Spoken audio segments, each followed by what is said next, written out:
Now, our resident South Africa rugby correspondent, Stephen Kisbey-Green, aka SKG, is on the line to piece together just what happened to South Africa this time around against New Zealand. SKG, good morning. What happened? You were supposed to smash the end. It was supposed to be the end of the Ian Foster era, but instead, you've made them stronger. It's like the Terminator, except like they're T2, and we thought you guys were like capable of destroying them, but you weren't. I would have thought you would have been happy about that, Ger. We managed to get Ian Foster to stay in his job, and we've also managed to bring Joe Schmidt into the mix, just because that's how South Africa roll. We create the All Blacks dream team that you wanted. Joe Schmidt on the opposite side of the coaching line to us and telling everybody about our weaknesses and exploiting our weaknesses is our worst nightmares. SKG, give us Scott Robertson playing Harlem Globetrotters or whatever, but actually having Joe Schmidt there is like a ghost of our previous failures, and he's like, oh, I've learned from my mistakes, I've come back and I'm getting past quarter-final this stage, lads. Well, I mean, he hasn't tasted that glory yet, so who knows? Who knows? Yeah. He's also what's interesting to me is that he's coming in as attack coach, and quite famously under Schmidt, Ireland were not allowed to offload. Like it's the quite famous, like that's a stereotype that has been gone through the entire tenure. And obviously the All Blacks, the way that they beat South Africa, a couple of key points, but one of the ways they beat South Africa is they managed to exploit the rush defense with the offload. So now if you've got anti-offload Schmidt, well, as the attack coach, let me just puncture that pretty quickly here, because quite famously what happened was Ireland became a little bit predictable, but Joe Schmidt's starter plays are the best in world rugby and have been all the way back to his time in Claremont. So what we're saying is, if they get any first phase ball, the quality of their first phase attack is going to be the best in the world. The whole thing about the offloads was, I'm not sure if he actually trusted our style of play, or if he thought that actually the best thing for us to do was to physically wear down the opponent, and you can't do that if you're not going into contact and if you're not drawing them into contact. So I would say it was on purpose that he didn't get us to offload, as opposed to him being allergic or it being a rule that you can't offload. It was like that wasn't his game plan. His team now are very good at offloading, and so therefore he will use that because he thinks that it's to his benefit. Yeah, I also agree with you there. I think it was more the sake of I was more making a joke than anything else. I think it was more the sake of the Irish players didn't grow up offloading in high school or in developmental rugby, whereas New Zealand are bred into the offloading. That is what they do from like the time they're knee high to a grasshopper. So like it would make sense that he wouldn't be as averse to offloading in the All Black style that he would be to the Irish style. So you've heard us say that our worst fears here are that he's going to end up beating us in a big game at the World Cup. That's very possible. It's on the cards that we'll meet them potentially. What do South Africa, do they care about the fact that Joe Schmidt is going to be part of this coaching ticket? Do they think that this is a significant beef up? What was your instinct as a South African rugby supporter this morning? I was a little bit surprised by the decision, to be honest. Not so much the Schmidt decision, but more the fact that New Zealand have backed Ian Foster as the head coach until 2023. It's the surety that Foster is there until the end of the World Cup. Now, whether or not Schmidt becomes a bit more of takes over more of the pressure, more of the role in the general sense behind the scenes, is a different story. I personally would be a little bit worried if Schmidt is the one taking control of the situation more than Foster, because as you rightfully pointed out, the way that Schmidt coaches, it's the starter plays, it's those first phase ball, second phase, getting the structures together, which is the one thing New Zealand have been lacking in the past couple of seasons, is that structured play. They've been fantastic on broken and loose play, and they're good at creating that chaos to make it look like they're in complete control, which they have been up until this year. Now Schmidt brings in that extra bit of actual control on the starters play that would worry me as a South African fan, because the way South Africa get at an attack is their rush defense. And if there's one thing Schmidt will have learned from his predictable Irish sort of, I say predictable Irish, he was the best coach in the world when he was coaching Ireland, and he made Ireland the best team in the world a year out from the World Cup. Then he didn't evolve. I think now with the Blues, he's shown that he's had an ability and an affinity to evolve and adapt, and actually he's made that Blues team a lot better than they should be on paper. And I think that he can do the exact same thing with the All Blacks, and the All Blacks on paper should be brilliant anyways. Yeah, I do think as well that there's probably a sequence of events where the team spent so much time in its COVID bubble, then came over to this part of the world that they were at the end of their tether. We beat them, softened them up, France beat them, and then they went away and they didn't play any good quality rugby in the meantime except against themselves because the South African teams are no longer there, and then they blitzed us in that first game. Like, you know, okay, we might have been a little bit undercooked because we're just off the plane, etc.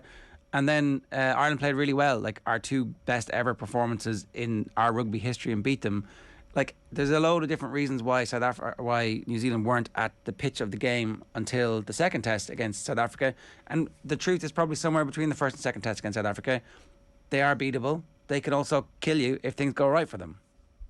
No, exactly. I think, but there's sort of a microcosm of where the top 4 teams are, or 4 or 5 teams are in the world right now. Is everyone can beat everyone on their day, and it actually makes it a lot more competitive now than it has been for the past couple of seasons. But what's particularly interesting is the way the sort of momentum between the Springboks and the All Blacks sort of shifted in the past week. In the first game, South Africa had all the possession, all the territory. I got a lot of shtick for basically taking a brilliant performance from the Springboks and turning it into a major negative. But I was saying that they just weren't clinical enough. They had all the possession, all the territory. They were dominating. They just didn't dominate on the scoreboard like they should have. Now, the opposite of that happened on Saturday, where the All Blacks kind of turned everything that they learned from all of the things that they were getting wrong in the first test against South Africa, and they fixed it like overnight almost. And that actually will force Jacques Nienaber into a change of mindset as well, and probably change basically create a doubt in his mind that there is only one game plan in the Springboks. And I mean, he's shown over the past year that there isn't just one game plan. There's a plan A and a plan B, and they can switch between the two. I think Nienaber needs to make a plan C, which is actually an amalgamation of the two game plans at the same time. Okay, let's talk a little bit then about South Africa. The team selection, they didn't pick the same team for the second test as they picked the first test. So what was that about? Because again, it feels, making the point I think to you in the office, none of this really matters in the long run. No one's going to remember who wins this year's rugby championship when we're this close to a World Cup, unless there's like a massive 60-0 mauling of one team or the other, and then it's kind of history. So you split a 2-test series at home against New Zealand, but you've massively expanded the quality of depth that is available to the squad at the moment. I'd say South Africa are relatively happy with that outcome. On the surface, probably, but the problem was that 3 out of the 5 changes that they made for the second test were injury forced, and they were majority in the back line, creating a major reshuffle. So you had Jesse Creel starting on the wing, and Jesse Creel is an outside center, and I mean, Creel's been fantastic on the wing whenever he's featured there, but he's not a wing by definition, and anyone can argue that he's the 4th-choice South African right wing at best at the moment. So starting him against the All Blacks was a challenge. Then obviously you had Faf de Klerk, who was KO'd in the first minutes on the first test, so he couldn't start. So you had Hendricks coming in, and then bringing in a brand new scrum half in Yankees, who hasn't played for the Springboks in a while. That sort of it was injury enforced, and it wasn't necessarily potentially what Nienaber wanted to do coming into the series. The Joseph Dweba thing is interesting as well, because Bongi Mbonambi was named to start the test on the Tuesday, and then 3 hours later, after obviously warming up or training in the practice after the team announcement, he pulled out with a knee niggle, and he is currently not in the squad to travel to Australia. Okay. So that situation at hooker is actually a little bit more dire than Nienaber probably wants, and unfortunately Dweba. In Dweba's 2 Springbok test matches that he played against Wales in that second test, which South Africa lost by 1 point, and then he played against, and then he started this weekend. He's kind of shown that there is a bit of a doubt in a lot of South African fans' minds if he is the person that comes in after Mbonambi and Marks, because I mean, obviously everyone's got to grow into Test match rugby, and you can't exactly expect him to fire for straight away. Yeah. But he's a very physical guy, and he wasn't able to get that physical dominance that you would have expected him to get against the All Blacks. And his line-out throws were some of the worst we've had in a long time since. Okay, but just to point out to everybody, that's the third choice hooker is your main concern at the moment as a South African rugby fan. That's not a bad scenario to be in. You've got a World Cup, you've got a Lions successful Test series, you've got like an evil genius as your head coach. I know you just lost a game, but come on, you've got to be happy. No, fair. Like I still maintain that we have the two best hookers in the world rugby at the moment in Mbonambi and Marks, and a lot of people say that Marks is the best, and he's always starting off the bench, which is interesting.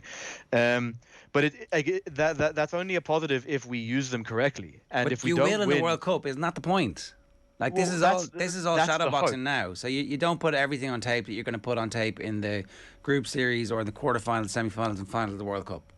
But South Africa could easily lose Marks in the first game to a concussion. Okay, fair enough. But you know, we like that's the ball game, and that's why you're spending this time now investing in is it Dweba? Dweba, yeah. Dweba. And so he, by the time comes round, instead of us going to our third or fourth choice out half who will have never played, you'll have a guy who's been like beaten by Wales, beaten by the All Blacks, and who is intent at that stage a year later going, actually, you know, I know what this is going to be like. I've got my bad throws out of the way. I think they're managing this perfectly. Not fair. I mean, it's more. I don't think it's as planned as you're making it out to seem. Is it not exactly though? Because it does feel like they made significant changes. They didn't pick the man of the match from the previous test in the second test against New Zealand. Because if they'd lost the first one, I suspect they would have been a very different team. Every best available player would have started the second week. Whereas actually, what happened was the team that started against Wales, they started to bring some of those players through. I just feel like they're absolutely clinically looking at this and going, we're going to need a squad of 45 players who will narrow down to whatever it is that actually goes to the World Cup in France. There'll be some players left behind who we need to be able to break glass in case of emergency, and away we go. I mean, fair. I do think there was a specific game plan and game style in mind as to why they put Marks on the bench. Because obviously, if your starting hooker goes down in training, you'd imagine that the named bench player would move into the starting lineup, and then whoever's in the wider squad would come onto the bench. Now, obviously, that didn't happen. The replacement, the bench player was remain on the bench player. So there was obviously an idea that Nienaber was trying to ensure that the game plan of bringing Marks on as an impact player would work, but I mean, fair. It's more testing out theories and testing out combinations at this point. And as you rightfully point out, no one's really going to worry about this in 18 months' time. It's just, I mean, the fact that Bongi was named as the starting hooker in the first place doesn't really. It's more like a testing depth out of necessity as opposed to testing depth because that's what he wanted to do against the All Blacks. He would much rather have had this option to do it against Argentina. Sure. If South Africa were going to Argentina with the hopes of winning the Rugby Championship. Power rankings update. Are New Zealand back in the top four? No.